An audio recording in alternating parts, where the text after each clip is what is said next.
of our CEO, Professor Charan Singh, and my colleague.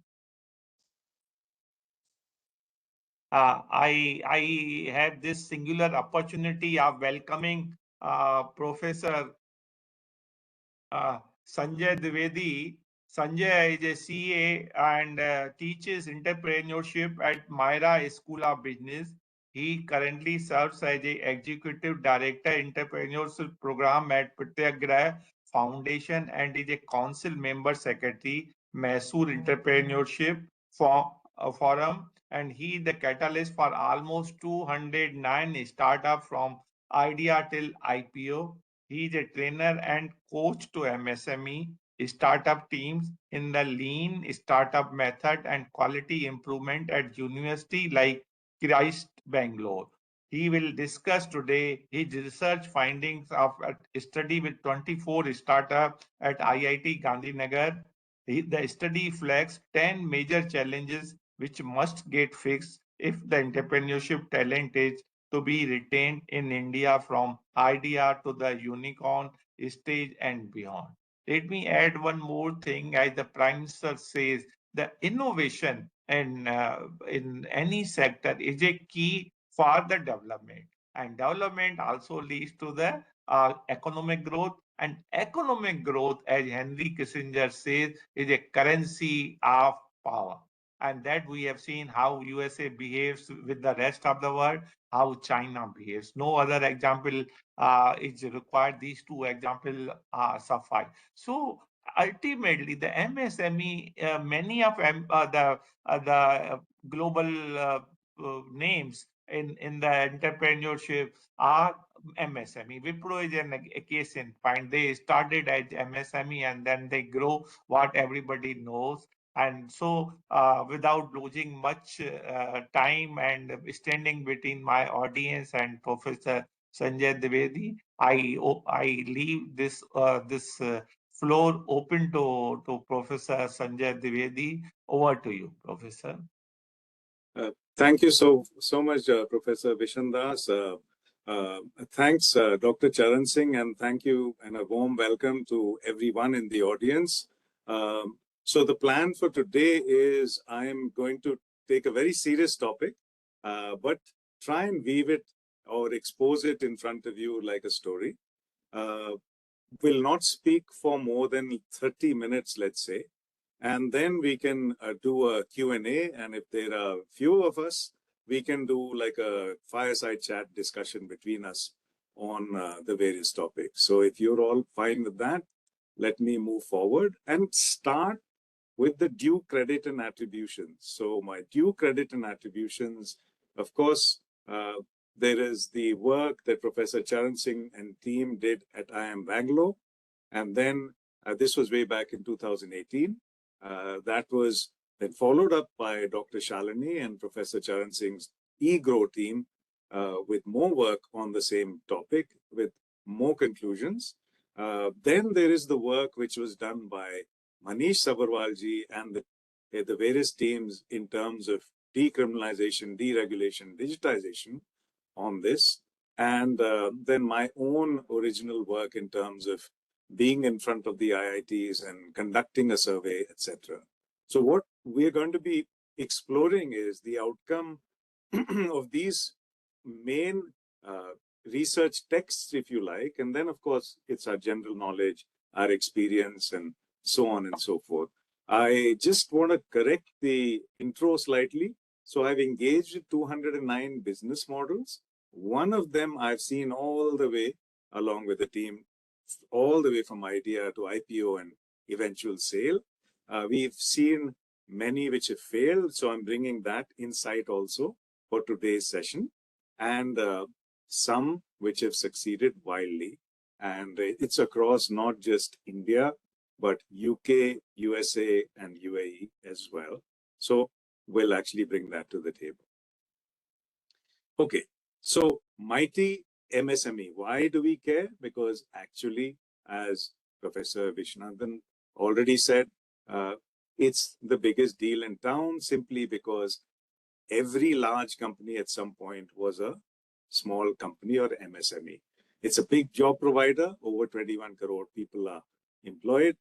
And Viksit Bharat cannot happen without the MSME sector actually being involved in a very, very powerful manner. So the key point is MSMEs must shoulder the burden of job creation because the large companies currently are focused on using automation and AI largely for jobless growth. So the news we are getting from the large companies is they are using AI and everyone's cheering them on. Arey, so many jobs shed, so many jobs gone, etc. But so ultimately that means the people who are no longer in jobs have to come through the MSME sector. Now notice on this very same point, the US added over 30 trillion in output this year. But that growth came from just 7 large companies. And it's the big 7, the Mang. So if you take that out, the US growth falls to 0.1%, basically nothing, almost nothing, right? So the market may be looking healthy because of the few giants, but ultimately, macro growth is not industry growth. So what can MSMEs do? Don't chase after scale too much initially. Chase for differentiation. What is it that makes you truly unique? Because that is what drives creativity, innovation, etc. Okay? The next wave of innovation is being done at some MSME somewhere, guaranteed. The largest number of one-person companies being registered currently in the US are in the field of AI. Now, people think, oh, wow, one person registering, not even one helper with him, etc. Isn't that wonderful? What they've started finding is that that is not wonderful. A lot of mental health problems have started coming up because of this. The more people are interacting with machines and so on and so forth, there is a huge downside to that also, right? So let me now gamify this. Here's a quiz. You will notice on the screen there is a QR code. I would like you to use your mobile phone and scan this QR code and come up with 1-2 points of what do you think as the audience are the top challenges for MSMEs and startups. This is to wake everyone up in the post-lunch session, just to make it slightly interactive between us. So please scan the slido.com QR code on your mobile phone and take the quiz. If you are uncomfortable with that, you can log into slido.com and actually log into the quiz, which the number is given there, which is 35 45 061. So I'm able to see who's doing and who's not doing, because if you notice the screen, it says active poll and it shows the people who are there. Right now, no one is actually doing it. So would request you all to actually do this. We have 7 participants. I'm sure everyone's used the QR code.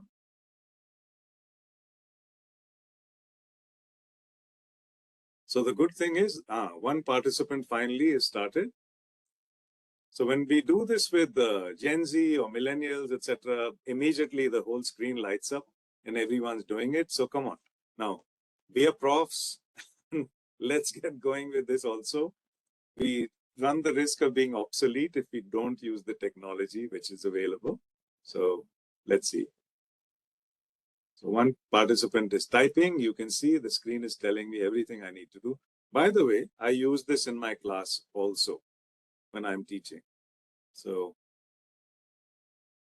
it's a tool which is worth learning if you're in the business of either doing corporate training or if you're a prof. So, okay, so we have one answer. And normally by this time, if there were 7 people, at least 5 would have done it. So I'm going to use Jeff Bezos's rule, which is don't wait for too long and simply move on. So what happens is I'll click here and we already have, an input which is saying limited finances, not willing to take risk, limited technology, herd mentality. Herd mentality is that typical thing. Whatever is the fad for the day, people are running after, etc. So thank you for actually taking this poll. And if nothing else, you all have already learned a new trick, which is to do active polls in this way in your online sessions. Okay, so now let's get to the main topic. So entrepreneurship, we all, because we are educated at a certain level, we think everyone has heard about entrepreneurship, everyone knows the word, everyone understands it. But really, is that a fact? So I checked up Reddit. Now, if you all know Reddit, Reddit has many, many, many conversations, mostly educated people. A lot of it is nonsense also. So I had put up 2 keywords, and last week there were over 1 million conversations about the 2 keywords. Now, what were the 2 keywords? One was business, and the second one was entrepreneurship or entrepreneur. Sorry. Notice entrepreneur was only mentioned 14 times, and I've shown a scowling face there, because if people are not even talking about entrepreneurship and they are from millennial, Gen Z largely in Reddit, then what are we really talking about? Is this something of massive concern? Maybe not. So business, of course, was mentioned 1 million plus times, but 14 times only entrepreneurship. So we have to look at the meaning of words or even agree which words to use. What I found was the word startup. The third keyword was just startups. That 327,000 conversations were going on. So the first learning is that we have to stop using the word entrepreneurship in India, at least. We have to start using the word startups, although it is technically incorrect. Startup is usually an organization which has an exponential great growth curve because it has done something uniquely differentiated and very, very innovative. But in India, the word is synonymous with entrepreneurship. Maybe it's time, as a habit, we should drop entrepreneurship and actually go on to startups. Use it as startups only. Okay, so I mentioned we had 4 very good sources of information. And where are the main trouble spots right now in 2025? Remember, Professor Charan Singh's team did their research in 2018, updated 2024. Then in 2025, what do we get? Money troubles and access to finance. Big deal. No collateral available with the MSME, but the expectation from the banks, etc., is that you should have collateral. So how do we bridge that? High interest. Many cases, they promise low interest, but it is very, very difficult to actually get through and get the loan. Then, too many rules, regulatory burdens, etc. And this is by far the dominant challenge, and it is the most destructive challenge to the future of MSMEs being able to realize the dream of Viksit Bharat. This is an image. Of course, this is from the 1970s. You notice the piles of paper which are stacked up. These days, you don't find this much paper stacked up, but people are still complaining about regulatory burden. Filing taxes. Why filing taxes? Even getting registered is still a significant challenge. The government has worked very hard in trying to overcome this. And the recent changes in the rules where within 3 days, you should be able to just get registered for GST is a welcome change, but much, much, much more is required. Staff leaving. MSMEs face people leaving all the time. So that is going to remain a problem because there is not enough skilled labor coming in. We all know the statistics. So many engineers graduate. How many are truly useful is a question mark. Delayed payments. The big firms, despite there being rules and regulations that they must pay up, are not doing so. And the hazard of actually going to court in India makes it very difficult to enforce your commercial terms. So we are saying, okay, so this was straight out of Professor Charan Singh's report. Some of the key problems: availability of technology, infrastructure, managerial competence, limitations posed by labor laws, taxation policy, market uncertainty, imperfect competition, and the skill level of the workforce. There were other conclusions from 2024, which talked about the corruption aspect and the other frictions that make it very difficult for a new business to get set up. Now, let's say things went well. Finally, all these chasms that MSMEs go through, they overcome, and they managed to actually come up. We have to then look at also the challenge that our women entrepreneurs actually face. So in 2020, there was a report where entrepreneurship of necessity, we looked at this chart and notice India is right down there, only 2.6%, and that also entrepreneurship driven by necessity. Angola was at 51.1%. A lot more entrepreneurs coming into the field who are women. They face unique challenges. Today, there's another statistic from Lending Card, which is saying that 14% of the entrepreneurs in India are women. So between 2020 and now, there's been a big explosion of women entrepreneurs coming in. Yet, the same challenge is that the paperwork problem is a euphemism for bureaucracy and the way things are governance actually functions. And there are opportunities for actually improving that, right? So special support is actually required, with sensitivity.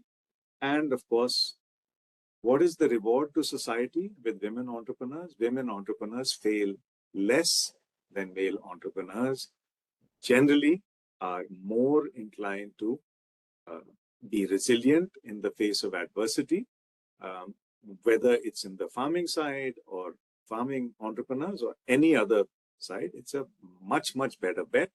And therefore, all the efforts being done to promote women entrepreneurship is very good. There are 10 key sectors in typical sectors that you would expect, whether it's financial consultants, grocery stores, teachers, actors, digital marketers, and so on and so forth, right? What's nice to see, and I wanted you to focus on the screen below, women entrepreneurs from Bihar and Jharkhand, right?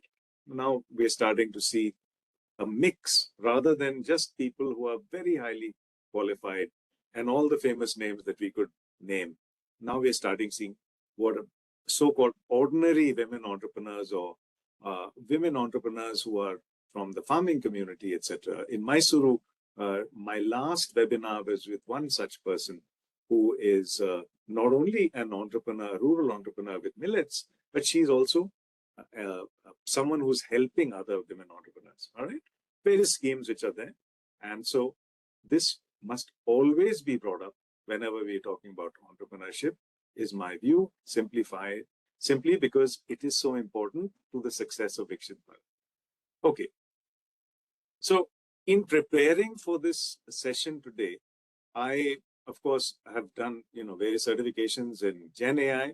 So I set up Gen AI as if it was a court of economic affairs, and my Chief Justice was mirroring what someone like Lord Denning would do in terms of very sharp judgment over all of this. So, of course, it's come up with a gamified. This court finds that the journey of the MSME, while crucial to progress towards Viksit Bharat, is hindered by numerous obstacles based upon the evidence presented in the comprehensive reports. These are those 4 reports I was telling you about that we used. We hereby set forth top 10 pressing matters which restrict their full potential. So these challenges are akin to 10 large immovable rocks directly in the path of the small enterprise.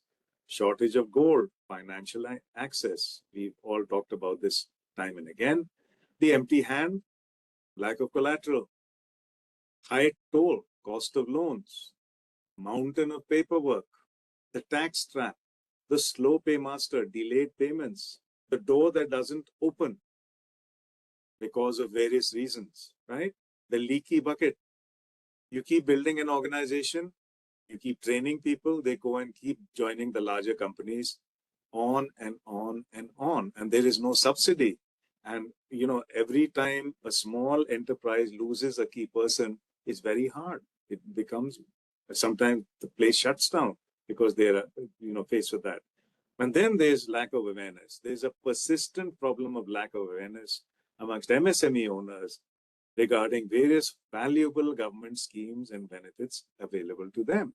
This is a huge opportunity for government to actually up the game, up it so that everywhere across India, especially wherever there are institutions which are teaching commerce and have incubation cells, they become a repository for this. In fact, this was one of the conclusions of the reports that I was referring to earlier, that you need to have not only centers of excellence, you actually need them to be like a first point of contact. I'll give you an example from Norway, which I'm connected to, the Norwegian ecosystem.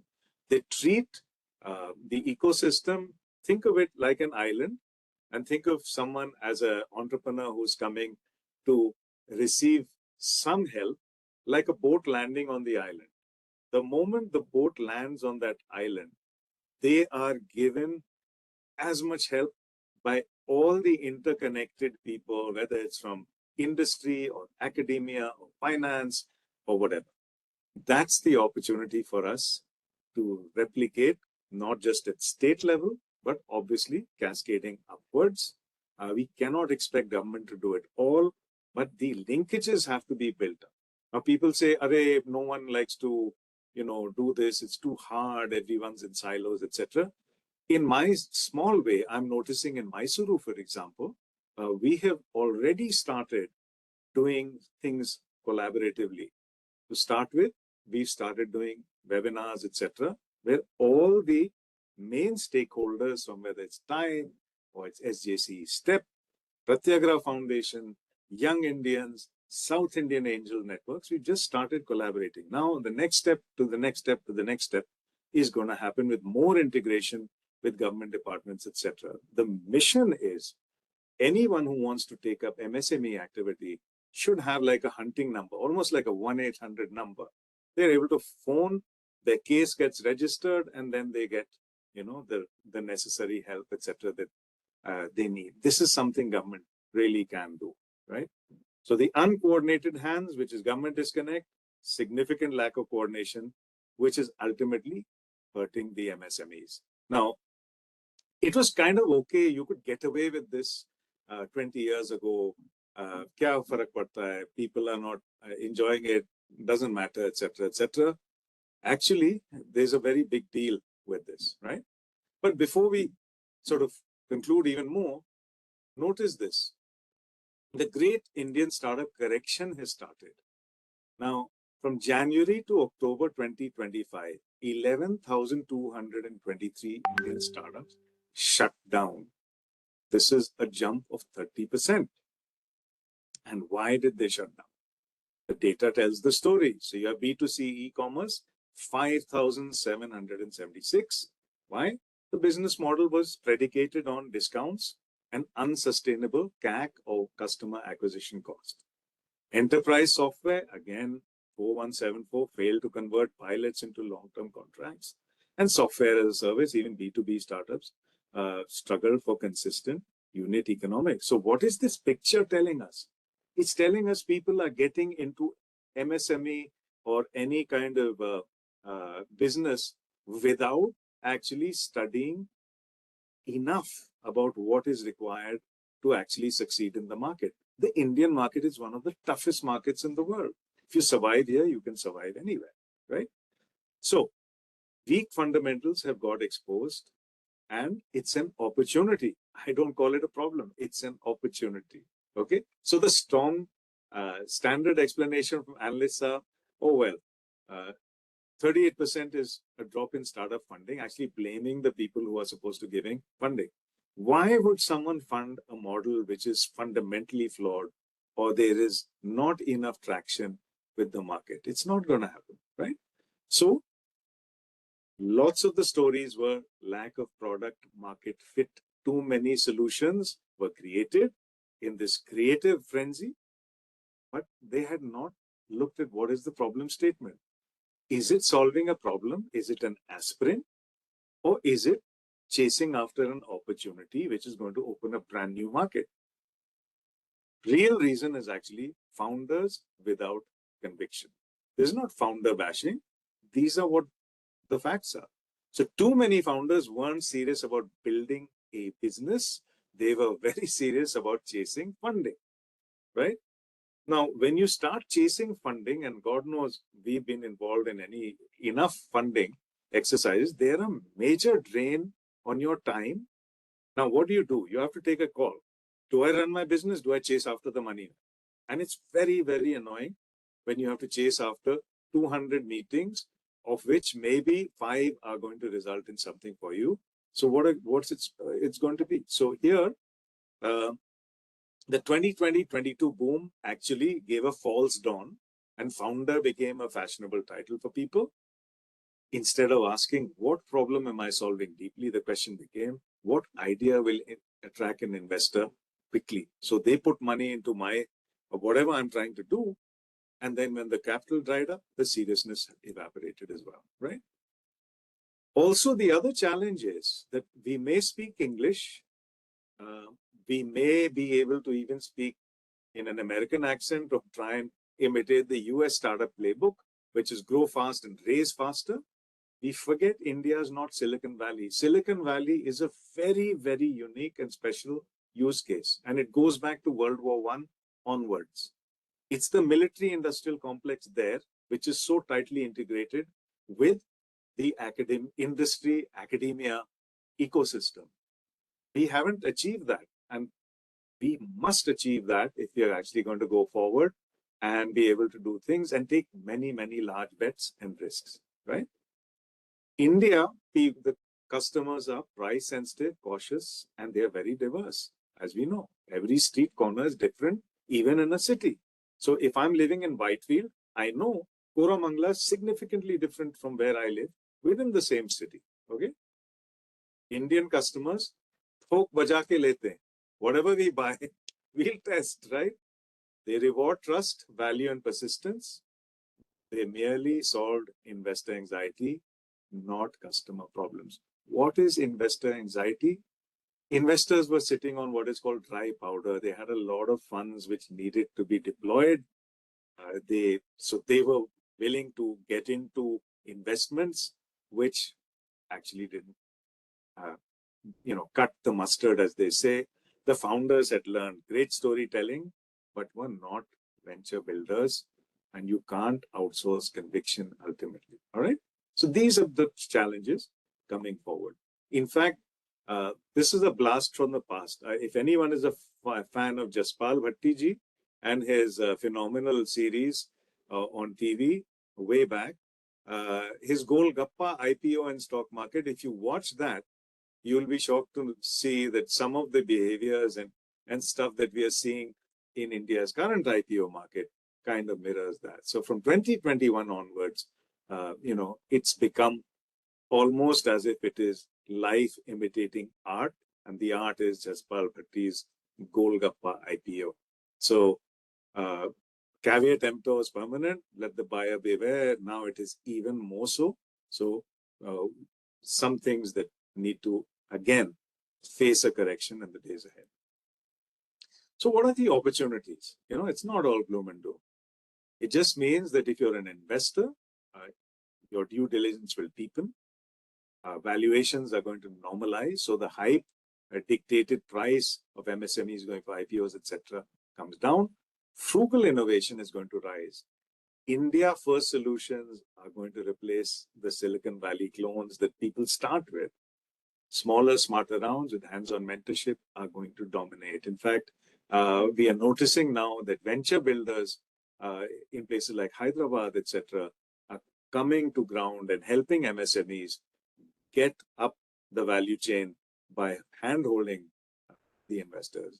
There's a necessary reset. And of course, this is just the cleansing process that one faces, right? When you look at MSME success, so I'm always interested in, so how do people succeed? So Idea Lab, which is Bill Gross's outfit, did way back this, which is still pretty much applicable. So the 5 factors for success across more than 200 companies that they had found was timing is the number one thing. You just have to be the right person at the right time, the right product, etc. Which is what explains that Kodak came up with a digital camera way back, but ultimately Sony and Nikon and everybody else overwhelmed them. And Steve Jobs' iPad was again a product which something was at the right time. Microsoft had done something earlier, etc., etc. Many examples. Team and execution is the second biggest reason for success. Your idea should be something interesting and an outlier, not same old, same old. Or if it's the same old, it has to be so much better, faster, cheaper by a factor of 10x minimum, right? Business model, and then of course funding. Funding has to be there, right? Number one predictor of success with an MSME is resilience. So this saying that you're reading here to the left is how fast do you recover from setbacks? It's not only how smart you are, not just talented or connected, it's how quickly you dust yourself off and get back into the battlefield, right?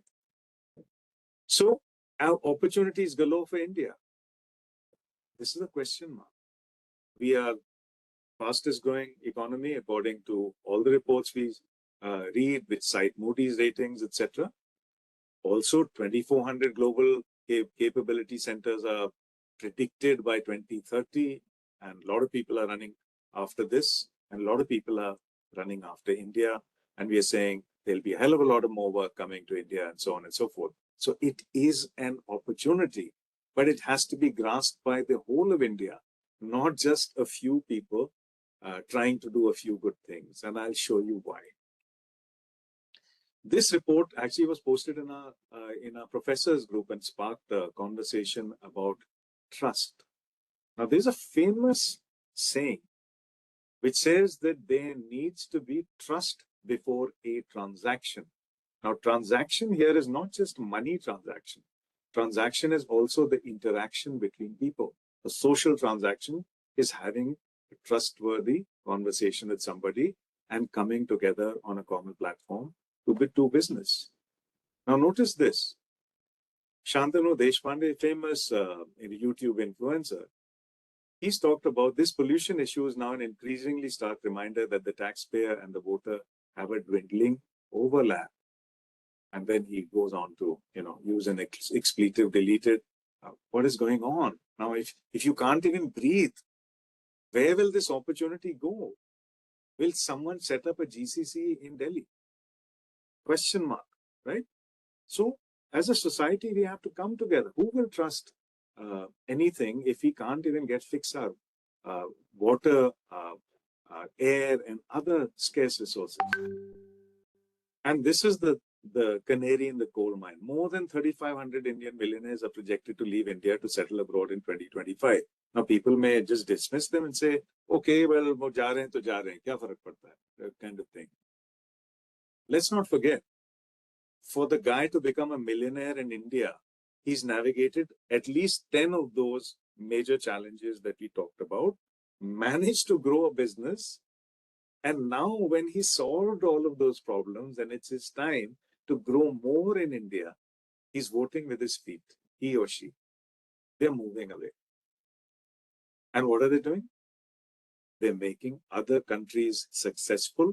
They're earning lots of money, paying lots of tax, which is helping the poor and downtrodden in those countries, and so on and so forth. So this is not something we can just dismiss. They are telling us we are not trustworthy enough to risk having our own future generations to be in the same geography together. That's a damning indictment on us as a society, let alone as business or any other thing. This has to be fixed. Now, the only way you fix it is with efficiency, and that's the opportunity, right? So what we'll end up with is the famous Cobra effect. The Cobra effect is the law of unintended consequences. In this context, what am I saying? So fine, now we suddenly decide that India is a great destination for investment, and this, that, and the other, and we start, helping MSMEs to get better and better. They get better, and then they leave. So what you're doing is you're creating more winners and millionaires for other countries. It's a perfect example of colonialism, Mark 2.0. It's just not said that way, right? So we have to really get this right. Manish Sabarwal's famous comment from Team Lease, and he's been mentioning this for a long time. There are 26,000 ways for an employer to go to jail in India, right? Although practically there's no one there. But why even have the legislation if it's not going to be there, right? And then 67,000 compliances, right? Now, if you're an MSME CEO, where will you go? You reach a certain status. The moment you can get lost, you will get lost. Cobra effect, right? So that we have to actually look at. Okay? So here, these are the various things. We'll end up with just cultural explanations of why this didn't happen, why that didn't happen. We're letting down an entire generation of people who are young. We have the youngest population in the world. It's a huge opportunity for us to get it right. Here's an example of a post by somebody who I know peripherally. They're actually from an army family, and he announced on LinkedIn, so I'm not revealing secrets. He says, for over 70 years, my family has been building for the world. But look at what he says in red here. Dubai is where our next chapter takes shape. He is doing their expansion in Dubai. Cobra effect. They overcame everything that they could. They became big in India. But now to expand further, there's more opportunity for them. So rather than doing stuff here and going to many, many other cities and expanding, India is a large place. They perceive Dubai being a place where they can actually expand. Now, this is an opportunity for improvement for us together. Now, why Dubai? This is why Dubai. Firstly, it's very well set up. Dubai mostly set up so by Indians working together with English people, with the Arab owners and investors, and a very diverse and cosmopolitan place, right? There, they look at you as an Indian. They don't look at the atomized version of who you might be, right? No one cares what language do you speak originally, where are you from within India, and this, that, and the other. Can you do the work? And can you do it well, right? So here's the point here. Why Indian startups choose Dubai? Of course, 100% foreign ownership that you could probably get here. Seamless business setup, global investor network, strategic location, bridging India, GCC, Africa, strong support through SEPA Council, etc., etc. If you just take 3 of these points and focus on them for the next 4 or 5 years, we should be able to transform what is required to be done. So these type of amazing people don't leave India. Why should they go anywhere when they could do it here? And Dubai is particularly a challenge because it is so near to India, right? So if Dubai is going to offer this or Singapore is going to offer it, that's what they're going to do. And they're very well set up, as you can see. So much activity that's happening there. Not to say it's not happening here. It's just that it's some of these key points, seamless business setup and investor network. You move in, you're rewarded for how quickly a person can do stuff without too much interference. You have to pay your license fees, right? If you're going to pitch to Dubai, they're very, very serious. So what we saw earlier about the Golgappa, IPO, etc., there are 3 uncompromising rules for raising funds in Dubai. It's not easy. Traction first. You have to show You have something real and it has traction with the market. Otherwise, you don't get funded. Marathon due diligence, sprints, localize or lose out. You have to do stuff which is relevant to the local market. India is no different. Start doing this. How to address idea to IPO? I'm always interested in how. What you're seeing is that hockey stick. It's over three years, basically. Know your problem, build a quality MVP, get to the market quickly, price it right, funding readiness has to be there. There are many things government could do, as our various reports I've alluded to, and they can do them in PPP mode. This is a direct quote from Charan Singh Ji's report. Even facilitating 24/7 TV or actually internet portals nowadays, and so on and so forth in local languages, and etc. etc. It's all good stuff. All that can be done. Nothing impossible. Luckily, now, of course, in this latest budget, we've revised limits. So, the classifications of MSMEs have changed so that now it becomes more easy to do business. But we have to do it on a war footing. Else, the Cobra effect. We create people for Dubai, Singapore, etc., etc. What do people need is they are only interested in being treated fairly, no matter where you go. It shouldn't matter what language you speak, where are you from, all these sort of minute things that divide people. It should just be, what is your business? How much money do you need, etc. So the main point that I want to say is efficient future. Focus on efficiency and get a coordinated system together. People who are in this, people like me, Charan Singh Ji, and so many other people who are wanting to make a positive difference, are looking for helping and getting this done. Okay, so this is like a big point. And of course, Manish Sabharwalji's various points on this are very interesting. Talking about systemic things that have to be changed. We talked about them earlier. Simplifying regulations, changing the amount of compliances, 60,000 plus or 67,000 plus, etc., etc. I just have to go. Then zero room for complacency. And we really have to focus on getting a high trust society. Why? Because opportunities for individuals and MSMEs, no matter how large they become, multiply when they move. So if you're going to do stuff for Viksit Bharat, the only place we want MSMEs who become big to move is within Bharat somewhere. So once someone's become successful in Bangalore, they should move somewhere else to Chennai and Hyderabad and expand here, not Dubai, Singapore, etc., etc., as their first port of call. Of course, for follow-on investment and other things or global opportunities, they must. But at least create as much as you can. And only a high trust society can actually do that, right? So these are some of the stats which are there. Okay, so one final quiz, and then I stop my session and we can do some quick Q&A. So again, request you to please do the poll. Write one word or sentence about our MSME's session today. I've tried to keep within the time allotted to me. So please click on the QR code and just one word or sentence about the MSME session we've just done.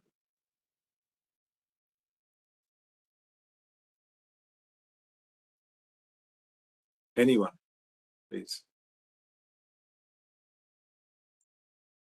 So now thank you, Professor Sanjay, for giving a very comprehensive and 360-degree outlook of the MSME, and you have covered all the dimensions and tangent that required, and you have exceeded the expectation. So anyone, if you want to ask a question, please feel free.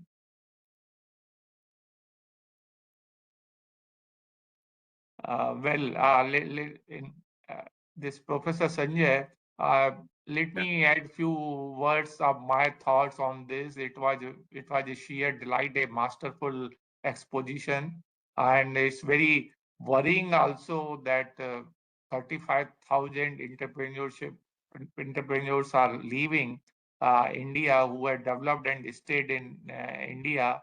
and they may carry with them about 26 billion US dollar worth of the money outside India. That's very worrying factor, and obviously we have to look inward what causes them to exit, and I think we have to fix those problems.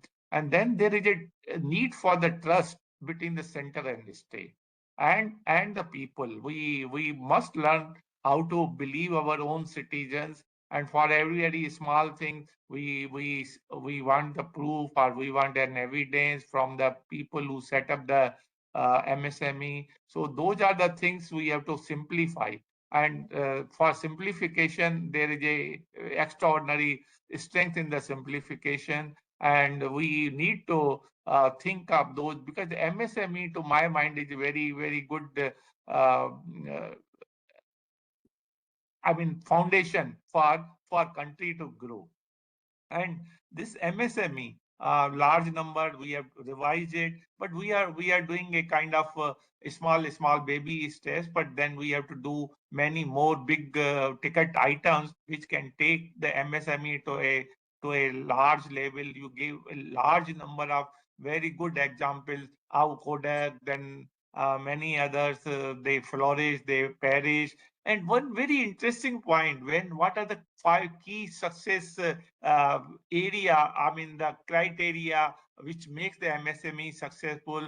And one of them, mostly people believe that finance is the most important, but that stands at the fifth most important, but the top being the timing. And that gives me an idea. The timing is very important, at what time you innovate and what time you do this. And just to give an analogy of a cricketing, the same shot can take you the maximum run of six, which in cricket allows only 6 runs in a one ball. So if the timing is good, you can get six, and if timing is bad, and the same shot can make you out of the game.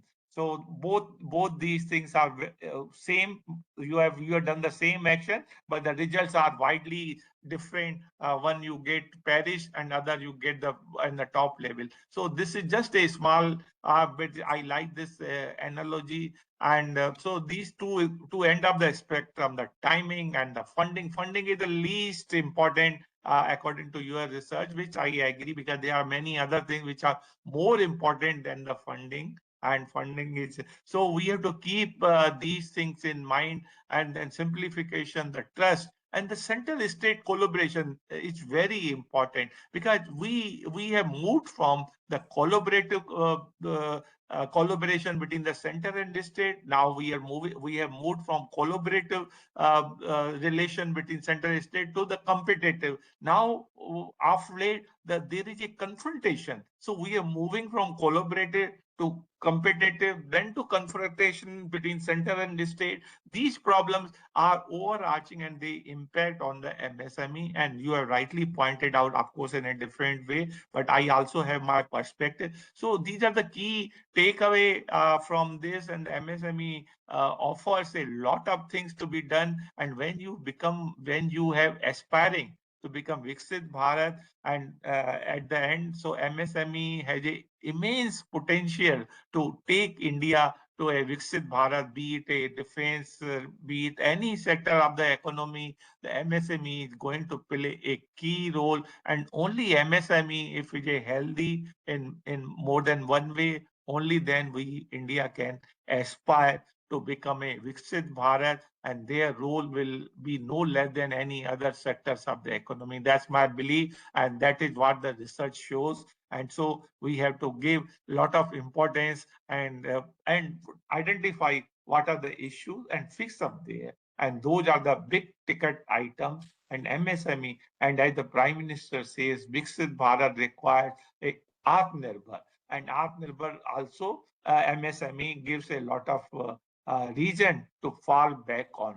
And final point, my belief is that when the big towering building, the skyscraper, they stand on the foundation stone, and the foundation stones are not visible very clearly, but the इमारत उसी पे ही बुलंद होती है. That reminds me A Urdu couplet, नींव के पत्थर दिखाई कम देते हैं बट इमारत उसी पे ही बुलंद रहती है. So and MSME is something like that. The नींव के पत्थर एंड इमारत उसी पे बुलंद होगी. With these few words, I thank you once again for giving a very comprehensive, very interesting, and very master exposition of MSME. Thank you very much on my own behalf, on behalf of my CEO, Professor Charan Singh, and on EGRO Foundation and my other colleagues. And I am grateful to the participants who were listening. And this will be recorded, and Professor Charan will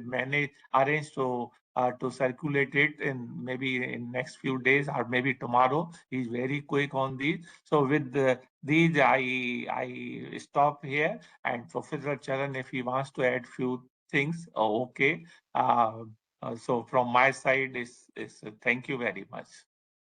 Thank you, Professor Vishnudas. Actually, there was a question, I think, from Adhya Parmeshwaram. Adhya, can you come on to the... Yes, Adhya Parmeshwaran, you can Hello? speak if you... Yes. Yes, please go ahead. Hi, good afternoon. Good afternoon. I'm actually a student studying in semester 1 from DU. Right. And I had a question, like while we have an enterprise, and how to identify prospective areas for expansion, because like in India, people don't expand their companies much and go abroad, as you had said. So how to identify prospective areas for expansion in India? You mean geographical areas or markets? Yes. That's quite linked to the product or service that you're actually providing. And the good thing is now a lot of data is available. I guess the one language that should unify all of us other than English is prompt engineering. So Adya, are you good at prompt engineering and using Gen AI effectively? I'm learning it currently. Please do the free Google certifications in it. It's very easy to do. I've done the basic to pro version of it. Very easy for you to ask the very same question after you fed the LLM exactly what is the product or service that you're doing, etc., etc. Ask it to also give you all those local chambers of commerce and trade bodies, etc., which are relevant for the product or service that you're talking about, and you should get good information out of that for within India. And you can do the same with overseas also, right? Usually, so there's famous study done by Bain Consulting. They looked at over 40 years, I think thousands of companies, and there is a adjacency problem that people want to fix. So let's say you have some product or service which is working well in Delhi. It's easier for you to move into an adjacent state technically if they allow you with similar sort of compliances, etc., etc. Remember, the biggest challenge that MSMEs face in India is that they are not as efficient as places like Dubai, etc., in the ease of doing business parameters, right? So each time you try and do an expansion into another state, it's almost like you're moving to a new country. And this is why so many people are saying, yeah, instead of moving into another state in India, I might as well expand into Dubai or somewhere else. This is a disaster for us, right? It's telling us that we don't trust our fellow Indians because of these sort of inefficiencies which are in the system. It's for no other reason. I've worked and lived overseas and in India. We have the finest people here. Why is it so many of our people are overseas and the CEOs of large companies and doing so well, etc., etc.? It's because the system there is working in a trustworthy manner, in a largely free and fair way, right? That's pretty much all we have to do. I don't know if I've answered your question, Adya, on this. I did understand. Thank you so much. Okay, thank you. Okay. So if no question, we stop and end this very encouraging session, and I think it will be found a usefulness in our research, and very so. Thank you very much, Professor Charan. Okay, maybe. So let us stop here, and then thank you one and all for, and have a nice weekend. Have a wonderful time. Thank you and namaste to everyone. Namaste.